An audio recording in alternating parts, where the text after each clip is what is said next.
जब भी हम मुश्किल में होते हैं, अनायास ही हमें ईश्वर याद आ जाता है। जब भी हम मुश्किल में होते हैं तो अनायास ही हमें ईश्वर याद आ जाते हैं। डॉक्टर भी मरीज को बचाने के सारे प्रयास करने के बाद कहता है, सब कुछ ऊपर वाले के हाथ में है। यकीन कीजिए, वो ऊपर वाला बहुत शक्तिशाली है और वो अपने बंदों को खुश देखना चाहता है।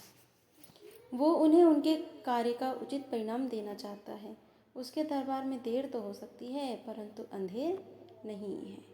बस वो इंतज़ार करता है कि आप पूरी तन्मयता से अपना कार्य करें।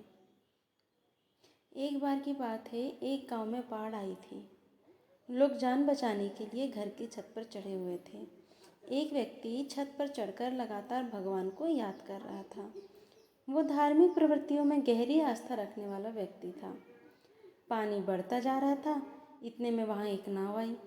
दूसरे लोगों ने उसे नाव में आने के लिए आवाज़ लगाई। उसने जवाब दिया, नहीं, मेरी तो प्रभु रक्षा करेंगे, और वो नाव आगे निकल गई। फिर थोड़ी देर बाद एक और नाव आई। फिर से लोगों ने उससे कहा, जल्दी आ जाओ, बहुत जल्दी पानी तुम्हारी छत तक पहुँच जाएगा। उसने जवाब दिया, मुझे कुछ नहीं होगा, मुझे तो भगवान ज़रूर बचाएंगे। और पानी लगातार बढ़ रहा था। अब छत पर भी पानी पहुंचने लगा था।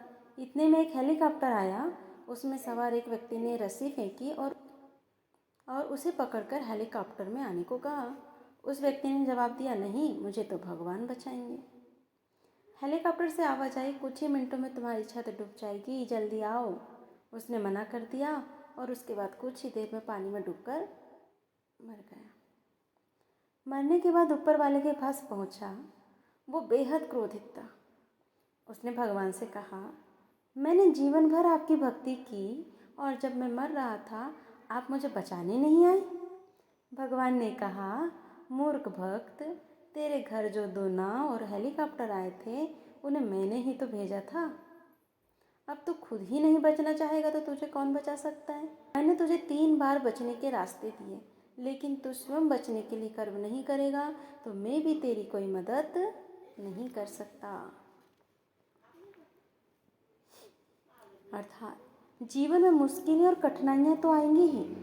ऐसे वक्त में उस ऊपर वाले को याद करना, लेकिन पूरी ताकत से कर्म करना, क्योंकि ऊपर वाला भी कर्मवीरों को चाहता है।